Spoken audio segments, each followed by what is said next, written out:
Vinod Wilson ഞാൻ അരമണിക്കൂർ കഴിഞ്ഞിട്ടാണ് ഈ ചർച്ചയിൽ കഴിഞ്ഞ ചർച്ചയിലും അങ്ങനെ സംഭവിച്ചു. വിനോദ്, ഇത് ഈ മൈനുകൾ കുഴിച്ചിടുകയും ബോംബ് പൊട്ടുകയൊക്കെ ചെയ്യുന്ന 3 പാർട്ടിക്കാരായിപ്പോയി.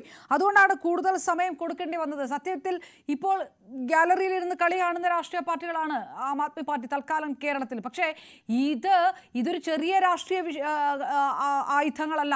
ഇത് ഡൽഹിയിലും ഇത്തരത്തിലുള്ള കാര്യങ്ങളൊക്കെ ആപ്പ് കടന്നു പോവുകയും നേരിടുകയൊക്കെ ചെയ്ത സാഹചര്യമുണ്ട്.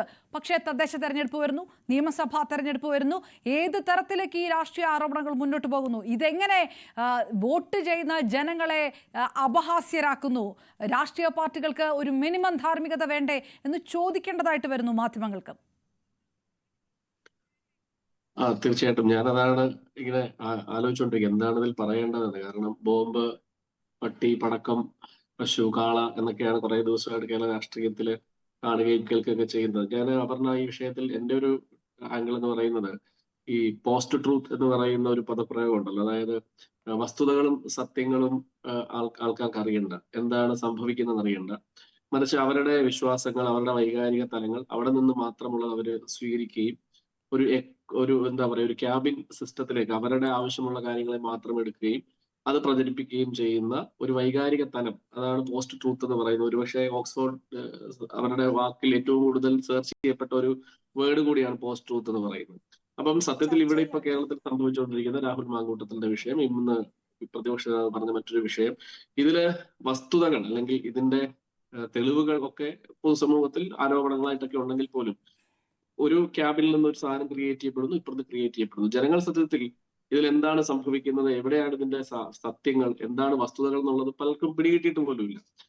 ഇത് കേരള രാഷ്ട്രീയത്തിൽ ആദ്യമായിട്ടൊന്നുമല്ല. അതുകൊണ്ട് ഇതിനകത്ത് അത്ഭുതപ്പെടേണ്ടതായിട്ടുമില്ല. കേരളത്തിലെ മാധ്യമങ്ങളോ അല്ലെങ്കിൽ പൊതുസമൂഹമൊന്നും ഇത് ആദ്യത്തെ ഒരു സംഭവമായിട്ട് അല്ലെങ്കിൽ ഒരു ധാർമ്മിക വശത്തെ പറ്റി ചർച്ച ചെയ്യുന്ന സാഹചര്യം ആദ്യമായിട്ടൊന്നുമല്ല. ഇപ്പൊ നമ്മുടെ ഓർമ്മകളൊക്കെ ശരിയാണെങ്കിൽ, വായനകൾ ശരിയാണെങ്കിൽ, ഞാൻ കൊല്ലം ജില്ലക്കാരനാണ്. ഒരു രസകരമായ സംഭവം ഞാൻ ഓർക്കുകയാണ്. അതായത് 81 അന്ന് ശ്രീ ബേബി ജോൺ, ഇപ്പോഴത്തെ നമ്മുടെ ഷിബു ബേബി ജോണിന്റെ ഫാദർ ബേബി ജോൺ സഖാവ് അന്ന് MLA ആണ്, വിദ്യാഭ്യാസ മന്ത്രിയാണ്. അദ്ദേഹം ഇരിക്കുന്ന സമയത്താണ് ചവറയിൽ ഒരു വലിയ വിവാദം അന്ന് കൊടുമ്പിരി ഉണ്ട്. പക്ഷെ അവരുടെയൊക്കെ വായനയിൽ നിന്ന് അറിയുന്നുണ്ടാവും. ആ വലിയൊരു വിവാദം എന്ന് പറയുന്നത് ചവറ വില്ലേജിൽ പുതുക്കാട്ട് വീട്ടിൽ നാരായണൻ മകനായിട്ടുള്ള സരസൻ എന്ന് പറയുന്ന മനുഷ്യൻ മിസ്സിംഗ് ആയി. അദ്ദേഹത്തിന്റെ വിവാഹം അന്ന് 81, അതായത് 1981 ജനുവരി 25 അദ്ദേഹം വിവാഹം ഉറപ്പിക്കുകയും ആ സാഹചര്യത്തിലാണ് ജനുവരി 1 അദ്ദേഹത്തെ മിസ്സിംഗ് ആവുന്നത്. അദ്ദേഹം അന്ന് ആ സമയത്ത് ചവറയിലെ ഇന്ത്യൻ എർത്ത് സർവീസ് എന്ന് പറയുന്ന സ്ഥലത്ത് ജോലി ചെയ്യുകയും RSPയുടെ ട്രേഡ് യൂണിയന്റെ ഭാഗമായി നിൽക്കുകയും ചെയ്ത സാഹചര്യത്തിലാണ് അദ്ദേഹം പിന്നീട് ഒരു ബേബി ജോണുമായിട്ടുള്ള ഒരു ഉടക്കിന്റെ പുറത്ത് INTUCയിലേക്ക് മാറി. ആ സമയത്താണ് അദ്ദേഹത്തെ മിസ്സിംഗ് ആവുന്നത്. ആ മിസ്സിംഗ് ആയതിന്റെ പുറത്താണ് ചവറയിൽ വലിയ വിഷയങ്ങൾ ഉണ്ടായി. അതായത് ചവറ പോലീസ് സ്റ്റേഷനിൽ 1/10/1981 എന്ന് പറയുന്ന ഒരു ക്രൈം രജിസ്റ്റർ ചെയ്യുകയും ആ ക്രൈമിന്റെ അടിസ്ഥാനത്തിൽ ബേബി ജോണിനെതിരെ നിരന്തര പ്രക്ഷോഭങ്ങൾ ചവറ കേന്ദ്രീകരിച്ചുണ്ടാവുകയും 300ഓളം വിദ്യാർത്ഥികൾ മാർച്ച് ക്രൈംബ്രാഞ്ച് ഓഫീസിലേക്ക് മാർച്ച് നടത്തുകയും കടകൾ തല്ലിപ്പൊളിക്കുകയും ബസ്സുകൾ കല്ലെറിയുകയും അങ്ങനെ ഭയങ്കര സംഘർഷം. അതായത് ഫെബ്രുവരി 13 മുതൽ 1 മാസത്തോളം നീണ്ട നിരോധനാജ്ഞ വരെ അവിടെ സംഘടിപ്പിച്ചു. അതിനുശേഷം ഈ ബേബി ജോണിന്റെ സംഘത്തിലുള്ള ജമാലു എന്ന് പറയുന്ന ഒരു ഡ്രൈവറെ പോലീസ് ജോളി എന്ന് പറയുന്നത് സവറ CI കസ്റ്റഡിയിലെടുത്ത് മർദ്ദിക്കുകയും ഈ CIക്കെതിരെ പിന്നീട് അദ്ദേഹം കേസ് നടത്തുകയും CIയെ പ്രിൻസിപ്പൽ സബ് കോടതി ശിക്ഷിക്കുകയും ആ ശിക്ഷ പിന്നീട് സെഷൻസ് കോടതി വെറുതെ വിടുകയൊക്കെ ചെയ്യുന്ന വലിയ രാഷ്ട്രീയ ചലനം ഉണ്ടായി. എന്ത് സംഭവിച്ചു എന്ന് പറഞ്ഞു കഴിഞ്ഞാൽ പിന്നീട് 82 ഇലക്ഷൻ വന്ന സമയത്ത് അന്ന് ഈ പറയുന്ന ജാനകിയമ്മ എന്ന് പറയുന്ന വ്യക്തിയാണ് ഈ സരസന്റെ മാതാവ്. ഈ സരസന്റെ മാതാവിന്റെ ചിത്രം അന്ന് ചവറയിലൊക്കെ ഒട്ടിച്ചു. അതായത് എനിക്ക് കർമ്മം ചെയ്യാൻ എന്റെ മകന്റെ ബോഡിയെങ്കിലും ബേബി ജോൺ നിങ്ങൾ വിട്ടുതരൂ എന്നൊക്കെ പറഞ്ഞാണ് ബേബി ജോണിനെതിരെ ഈ വലിയ വിഷയം ഉയർത്തിക്കൊണ്ടുവന്നു. 82 ഇലക്ഷൻ വന്നു. 82 782 വോട്ടിന് അന്ന് INTUC നേതാവായ സുരേഷ് ബാബുവിനെതിരായിട്ട് അന്ന് മത്സരിച്ച അതേ ബേബി ജോൺ 782 വോട്ടിന് ജയിക്കുകയും ചെയ്തു. പിന്നീട് 86 അതിന്റെ ക്ലൈമാക്സ് ഇങ്ങനെയാണ്.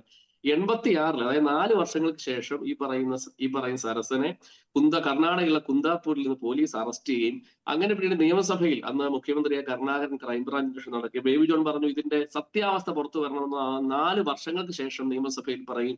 പക്ഷെ ഇപ്പോഴും നമ്മൾ ഈ സംസാരിക്കുന്ന മൊമെന്റിൽ പോലും എങ്ങനെയാണ് അദ്ദേഹത്തിന് തിരോധാനം ഉണ്ടായത്, അദ്ദേഹം എവിടെയാണ് പോയത്, ആരാണ് കൊണ്ടുപോയത് അറിയത്തില്ല. ഞാൻ പറഞ്ഞത് 5 വർഷം, ആ പറയുന്ന 5 വർഷത്തോളം ഈ വിഷയം പൊതുസമൂഹത്തിലുണ്ടായിരുന്നു.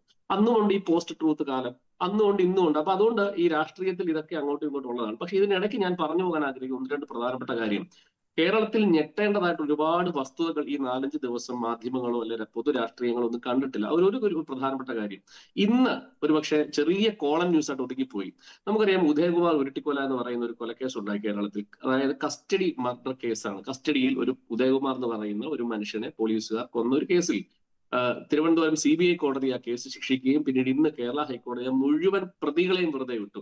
അദ്ദേഹത്തിന്റെ ഉദയകുമാറിന്റെ മാതാവ് കരഞ്ഞ് നെഞ്ചലിച്ചുകൊണ്ട് ഇത് പറയുന്നുണ്ട്, എന്നെയും കൂടെ അങ്ങ് കൊന്നേലു കോടതി എന്ന് പറയുന്ന ഒരു വർത്തമാനം നമ്മൾ കേട്ടു. നമ്മൾ ആരെങ്കിലും ചർച്ച ചെയ്തു?